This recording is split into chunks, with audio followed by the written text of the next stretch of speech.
Ada sebuah video di mana saya dikirim linknya menceritakan ramalan Jayabaya tentang keadaan dunia saat ini. Lalu dia menggabungkan sejarah 7 presiden belakangan di Indonesia yang ternyata berpola atau ada polanya. Pola sepertinya halnya di Amerika. Rakyat Amerika memilih yang sesuai dengan kebutuhan bangsa Amerika pada saat itu untuk mengantisipasi masa depan dan manfaat yang akan rakyat dapatkan ke depannya. Jadi kalau rakyat Amerika perlu keuntungan finansial alias rakyatnya mau kaya, maka Partai Republik lah yang terpilih menang. Karena Partai Republik cirinya menurunkan pajak dan menswastakan negara. Kalau Partai Demokrat yang terpilih, pajak naik namun fasilitas negara untuk rakyat jadi gratis dan lengkap seperti sarana kesehatan dan pendidikannya. Demikian juga 7 presiden Indonesia menjabat selama ini, maka semua bergaya sama, yaitu heavy on government atau berciri apa-apa pemerintah, ala Partai Demokratnya Amerika, ala sosialisnya Tiongkok. Sementara para kandidat yang akan bermain di 2024 saat ini semuanya berciri sama, berpola sama dengan 7 presiden yang telah berkuasa, apa-apa pemerintah.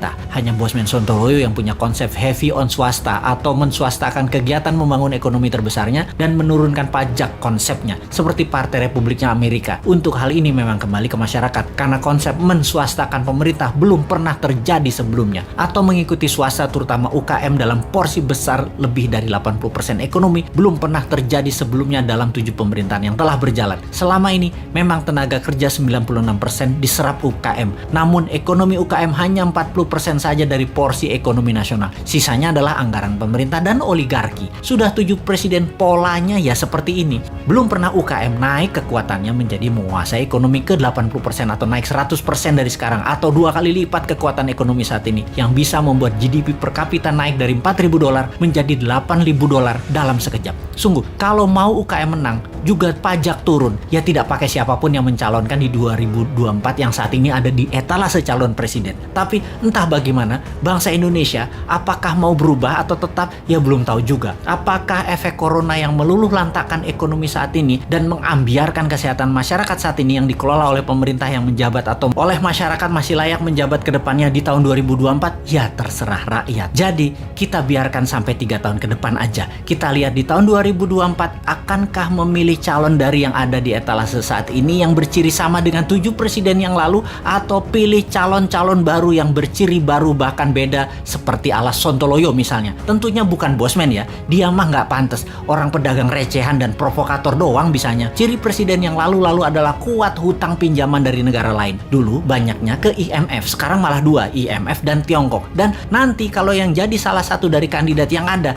rasanya sama, berhutang juga. Hanya konsep bernegara MMT yang berani cetak duit berbasis proyek anak negeri. Proyek ini berbasis UKM. Kalau UKM mau maju, ya pilih model MMT. MMT itu pro swasta banget dan menurunkan pajak. Kalau lihat dari pajangan etalase, ya mereka kebanyakan memuja pilihannya tadi hanya orangnya, bukan konsep bernegaranya. Karena tidak satu pun punya konsep. Asli mereka yang mau jadi presiden saat ini punyanya satu, bagaimana jadi populer agar terpilih. Mek ngono tok ilmunya. Bener deh, bagaimana supaya Anda memilih mereka? Citra aja dibenerin, bukan konsep yang mereka jual. Kalau Bosman, citranya kan kampungan, provokator, komentarnya norak, kulitnya hitam. Jadi karena karakternya nggak bisa dijual, maka dia jual konsep. Itu pun norak. Mainstream ya tetap maunya ngutang asing. Yang anti hutang asing kecil banget yang mendukung UKM malah nggak ada. Akhirnya UKM-nya senang ngutang juga kalau cari duit. Kapan berubahnya bangsa ini? Begitu kuat doktrin minjem itu di kepala semua pejabat sampai UKM-nya pun tidak ada alternatif lain. Kembali ke video yang linknya saya dapat